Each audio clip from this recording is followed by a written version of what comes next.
You know what's funny about galactic councils? They're always so confident, so absolutely certain they've got everything under control until the moment they realize they don't. And let me tell you, the Valdran Conclave was no exception. Picture this: 17 different species, all sitting around this massive holographic table that probably cost more than your average planet's GDP, and every single one of them looked like they'd rather be literally anywhere else. Which, honestly, fair enough, because outside that gleaming station, the Scourge was eating through the outer rim like it was an all-you-can-destroy buffet. I'm Kisfara, by the way. Savanthi tactical analyst, 3-time survivor of impossible odds, and currently the least optimistic person in a room full of people who'd already given up. My species. We're the ones with the extra set of arms and the unfortunate habit of being right about terrible things before they happen. Real crowd pleasers at parties. Let me tell you, the Scourge had been our problem for 6 months now. 6 months of watching colonies go dark, of rescue ships that never came back, of defense fleets that just vanished. And the worst part? We had no idea what they wanted. They didn't communicate, didn't negotiate, didn't even seem interested in resources. They just consumed entire worlds, stripped down to bedrock in a matter of days. Billions dead. Trillions more waiting their turn. Ambassador Thalion, that's the Castrani representative, all feathers and hollow bones and absolutely zero backbone, was mid-speech when I arrived late to the session. Must consider diplomatic channels, he was saying, which was hilarious, because you can't exactly negotiate with a force that treats planets like appetizers. Perhaps we've simply misunderstood their intentions. Their intentions are pretty clear, I interrupted, sliding into my seat with absolutely zero grace. 4 arms means you can carry a lot of data tablets, but it doesn't mean you can do it quietly. They intend to kill us all. Next question. The Luminian delegate, Varix, I think his name was, though honestly all those crystalline beings look the same to me, flickered in what I'd learned was indignation. Analyst Kasfara. This council demands decorum. This council demands a miracle. I shot back, pulling up the latest casualty reports on my display. The Delthex system fell 3 hours ago. That's 5 billion people who demanded decorum right up until they stopped demanding anything at all. Silence. The fun kind, where everyone knows you're right but hates you for saying it. Council leader Moravex, the Zentare who'd somehow gotten stuck running this disaster, made that rumbling sound their species does when they're stressed. Imagine a landslide with anxiety, and you're pretty close. Analyst. We are aware of the severity of our situation. However, panic serves no one. Neither does pretending we have options we don't, I replied. But I sat back anyway. Moravex was one of the few people here I actually respected, mostly because she'd stopped trying to sugarcoat our impending extinction about 3 weeks ago. She gestured with one of her massive stone-like appendages at the tactical display dominating the center of the room. Red markers, so many red markers, indicated Scourge positions. They'd cut through the outer rim, consumed the middle territories, and were now pushing toward the core worlds. At their current pace, we had maybe 4 months before they reached the central systems. After that?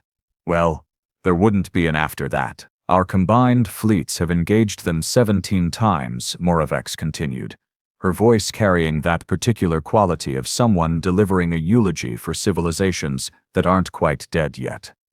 We've achieved tactical victories in 0 engagements. The Scourge adapts faster than we can strategize, overwhelming our forces through sheer numbers and, frankly, technology we don't understand. So, we're doomed, Thalion chirped, because apparently stating the obvious was his entire job description.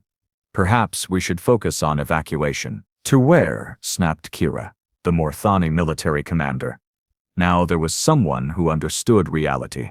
Her species looked vaguely reptilian, if reptiles were made of bad attitudes and functional pragmatism.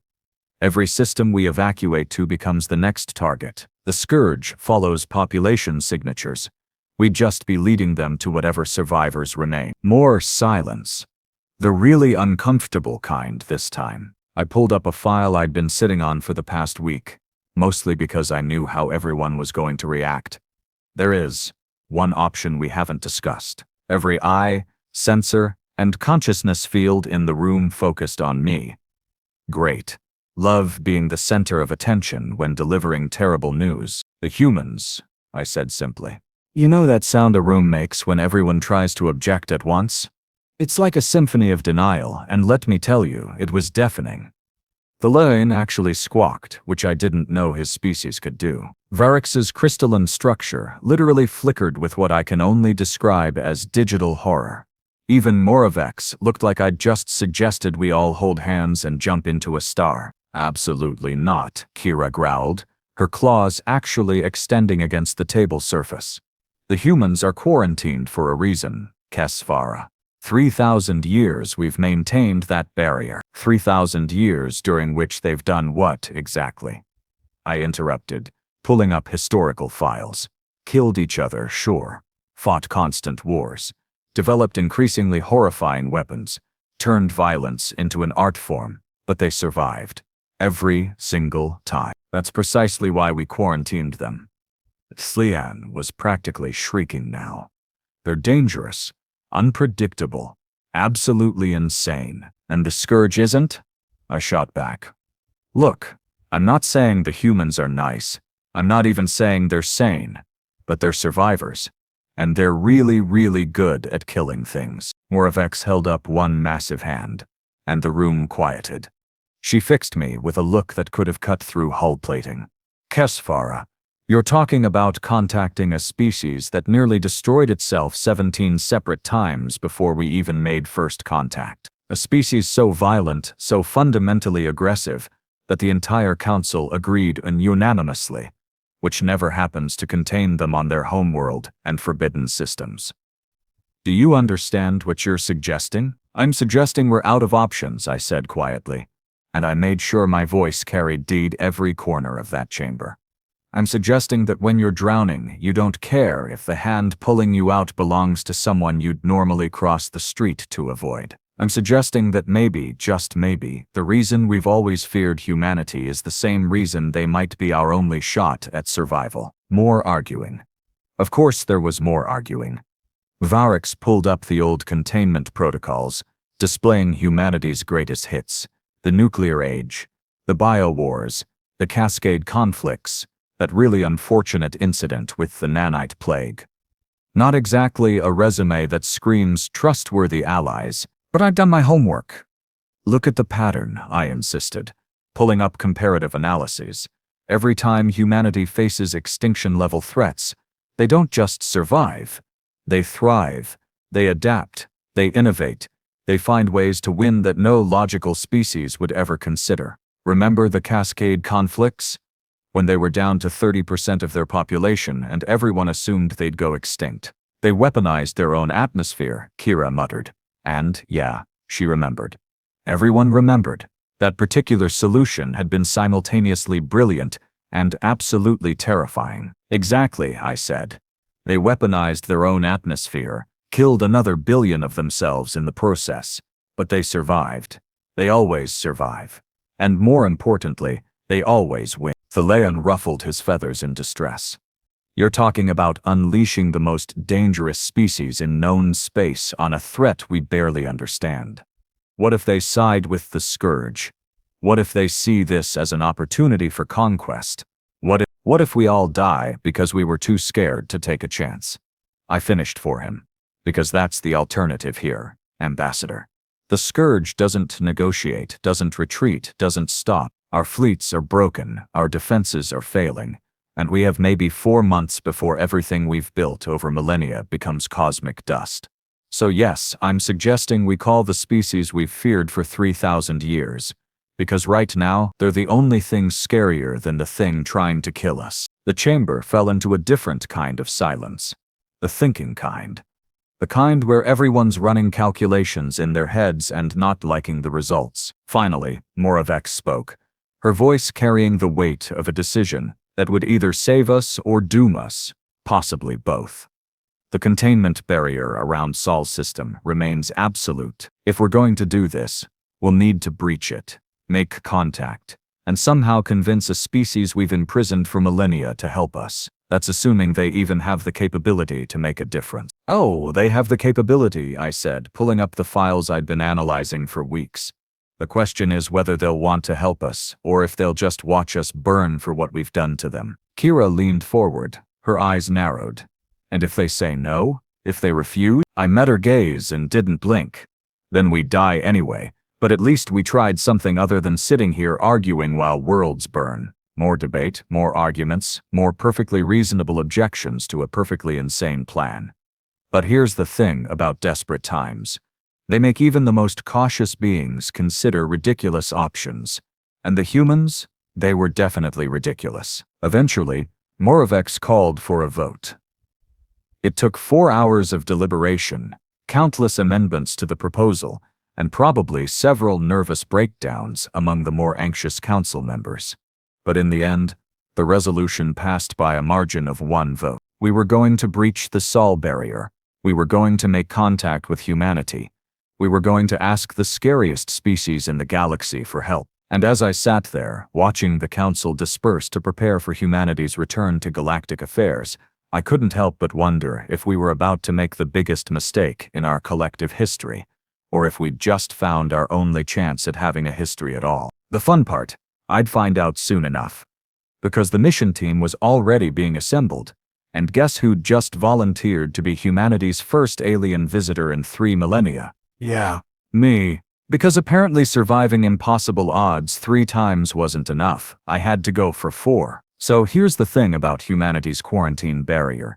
It's not just a force field or some fancy energy shield. No, the Galactic Council went all out when they locked humanity away. We're talking sensor nets, automated defense platforms, reality anchors to prevent warp travel, and enough firepower to vaporize a small moon. All of it designed with one purpose: keep humanity in and everyone else sane. Breaking through it was going to be fun. By which I mean absolutely terrifying. The diplomatic vessel, and I use that term loosely, was called the Meridian Dawn. Fancy name for what was essentially a reinforced transport with delusions of grandeur.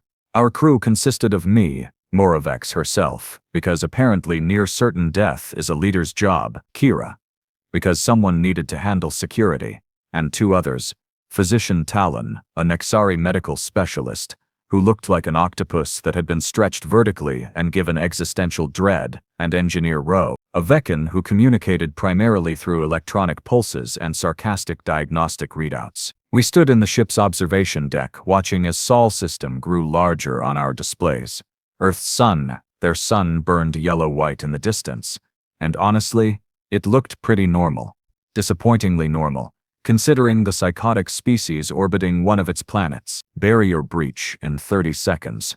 Rowe pulsed, his translation matrix rendering it in a tone that suggested he'd rather be literally anywhere else.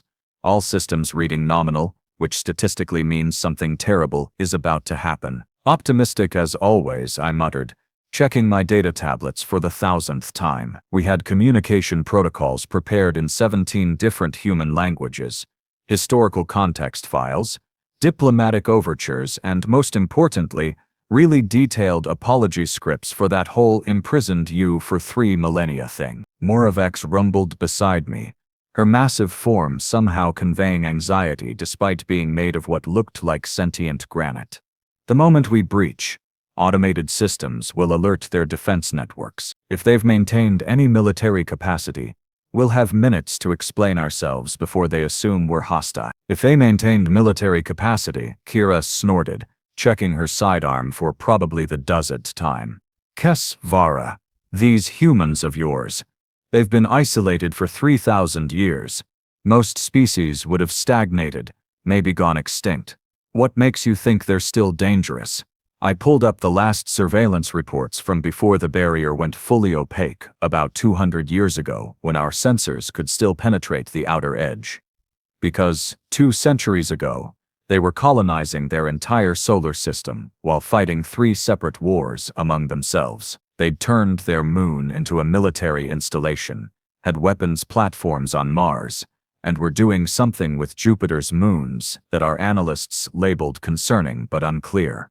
And that was when they could only kill each other. Imagine what they've developed since. Talon's tentacles writhed in what I'd learned was nervousness. Perhaps we should reconsider. Barrier breach in 5 seconds, Ro interrupted, his pulses quickening. 4, 3, 2. The ship shuddered. Alarms screamed. Every display flickered red as 3,000 years of containment technology registered our intrusion and absolutely lost its mind. Outside the viewport, the invisible barrier became very visible as it fractured around us, energy cascading in patterns that probably violated several laws of physics. All systems critical. Ro's pulses came rapid fire now. Defense platforms activating, targeting settings locking. Wait, they're not locking on us. What? Kira moved to the tactical display, her eyes widening. They're standing down. Why are they standing down? I was already pulling up the data. Because they're not ours anymore. Look at the command protocols. They've been overridden. The humans took control of the barrier network. When? Moravec demanded. Best guess? About 2,000 years ago. I couldn't help it, I laughed. Actually laughed. Because of course they did. We locked them in a cage, and they quietly picked the lock while we patted ourselves on the back for containing them. Incoming transmission, Ro pulsed, and he actually sounded scared, which for a Veccan was basically unheard of. Origin, Earth Orbital Station. They're using our own diplomatic protocols. How do they even know our protocols? The main display flickered to life, and there she was, the first human I'd ever seen outside of historical files. Commander Zara Okonkwo, according to the identification tag that appeared. Dark skin, short cropped hair with silver streaks, and eyes that had clearly seen some things. She wore a uniform that was equal parts practical and intimidating, with rank insignia I didn't recognize and what looked suspiciously like weapon ports built into her armor. Unidentified vessel, she said, and her voice was calm in that way that suggested she could switch sitch very not calm at a moment's notice. You've breached the Sol containment barrier. We've held fire because our predictive systems indicate you're here for diplomatic contact rather than aggression. You have approximately 90 seconds to confirm this before we demonstrate why that barrier exists in the first place. Moravec stepped forward, and I had to admire her composure. Commander Okonkwo, I am Council Leader Moravec of the Galactic Conclave. We request immediate diplomatic audience regarding a threat to all species, humanity included. Zara's expression didn't change. All species. That's interesting phrasing, considering your council decided we weren't worth including 3 millennia ago. She glanced at something off-screen. Threat classification, existential. Probability of council deception, 17%. Probability you're telling the truth and actually desperate enough to come here, 83%. Her eyes locked back on us. I'm guessing something's trying to kill you, and you've run out of options that don't involve the species you've feared since you discovered us. The Scourge, I said, stepping into view. They're called the Scourge, and yes, they're destroying everything. We've lost 37 systems in 6 months. Our fleets can't stop them, our technology can't match them, and we estimate 4 months before they reach the core worlds. After that, I let the sentence hang because really what else needed to be said? For the first time, Zara's expression shifted. Just slightly, but I caught it. A glimmer of something that might have been sympathy, or maybe satisfaction. Hard to tell with humans. 60 seconds have elapsed, another voice called from off-screen. Defense grid remains in standby mode, Commander. Zara nodded slowly. Stand down to yellow alert. Grant them approach clearance to Station 3. She focused back on us. You'll dock with our orbital platform, and we'll talk. But understand this. We've had 3,000 years to think about what we'd do if you ever came calling. Some of those thoughts were uncharitable. The transmission cut. Well, Kira said into the silence that followed. That went better than expected. She didn't shoot us, I agreed. That's basically a diplomatic victory where humans are concerned. The approach to Earth was unsettling. Their orbital infrastructure wasn't just impressive, it was terrifying. Dozens of stations, each bristling with weapons that our scanners couldn't even classify.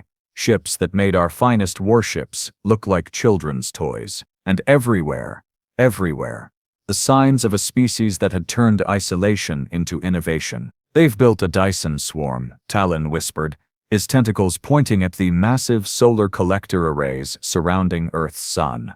That level of energy collection shouldn't be possible for a containment-era civilization. They also appear to have weaponized several asteroids, militarized their moon to a frankly excessive degree, and Rose pulses stuttered. Is that a ship moving at 0.7 light speed? Without a warp drive. I watched the vessel in question streak past us, purely on fusion thrust. Yeah, that's humanity for you. Give them a problem and they'll solve it in the most aggressive way possible. Station 3 was less a stationed and more a floating city, easily 3 times the size of the Valdran Conclave's council chambers. We docked without incident, though I noticed at least 40 different weapon systems tracking us the entire time.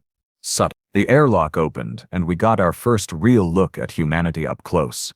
Commander Okonkwo with an escort of 4 soldiers, each carrying weapons that our threat assessment software labeled with variations of unknown but probably lethal. Behind them, the station's interior stretched away in clean, efficient lines. No wasted space, every surface serving multiple purposes. Very human. Welcome aboard, Zara said, and I detected exactly 0 warmth in that welcome. I'm Commander Zara Okonkwo, Earth Defense Initiative. This is Captain Dmitry Volkov, Lieutenant Keiko Tanaka, Specialist Jamal Washington, and Sergeant Priya Kapoor. She gestured to each in turn. Before we proceed, I need to establish something clearly. We're listening because we're curious, not because we owe you anything. The galaxy locked us away like criminals. Now you're here asking for help. The irony isn't lost on us. Moravex inclined her massive head. Commander, imprisoned an entire species for being too violent, Zara interrupted. Yes, we woe. We've had 3,000 years to review the decision. We understand it, actually. Humanity's history is messy, but understanding and forgiving are different things. She turned, gesturing for us to follow. Come, you said you have 4 months before extinction. Let's see if you've got a problem worth our time. The conference room they led us to had viewports overlooking Earth. And what a sight it was. Blue and green and white spinning peacefully below us, completely unaware that its children were about to decide the fate of the galaxy. Or maybe Earth knew. Hard to tell with a planet that had produced humanity. We laid it all out for them. Every detail, every casualty report, every failed engagement. I pulled up tactical displays showing the Scourge's advance, their adaptation capabilities, their seemingly unlimited numbers. Talon provided biological analyses, or rather the lack thereof, since we still didn't know what the Scourge actually was. Kira contributed military assessments that basically boiled down to we're losing badly and can't figure out how to win. Through it all, the humans listened. Actually listened. With an intensity that was almost uncomfortable. They asked questions, smart questions, that suggested they were already thinking several steps ahead. Captain Volkov wanted tactical details. Lieutenant Tanaka focused on the Scourge's decision-making patterns. Specialist Washington kept returning to their technology. Sergeant Kapoor mostly stayed quiet, but her eyes tracked everything with predatory focus. Finally, Zara leaned back in her chair. So let me summarize. Unknown enemy, superior technology, seemingly infinite numbers, adapts to every strategy, and has an appetite for genocide. You've tried conventional warfare, failed. Tried defensive positions, failed. Tried evacuation, failed. She smiled, and it wasn't a nice smile.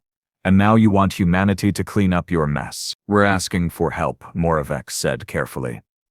In exchange, we offer full restoration of humanity's place in the galactic community. Reparations for the quarantine period. Technology sharing. We don't need your technology, Dmitry interrupted, his accent thick with what I'd learned was Russian influence.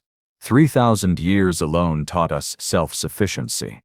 What do you have that we want? The question hung in the air like an unexploded bomb. I decided to just go for honesty. Nothing. We have absolutely nothing you want, because you're right, you don't need us anymore. Maybe you never did. But here's the thing. If the Scourge finishes with us, they'll come for you eventually. This quarantine, it's not protection anymore. It's a timer. You can wait behind your barrier until you're the last ones left, alone in a dead galaxy. Or you can help us. And maybe, just maybe, we all get to survive. Silence. The humans exchanged looks, and I realized they were having an entire conversation without words.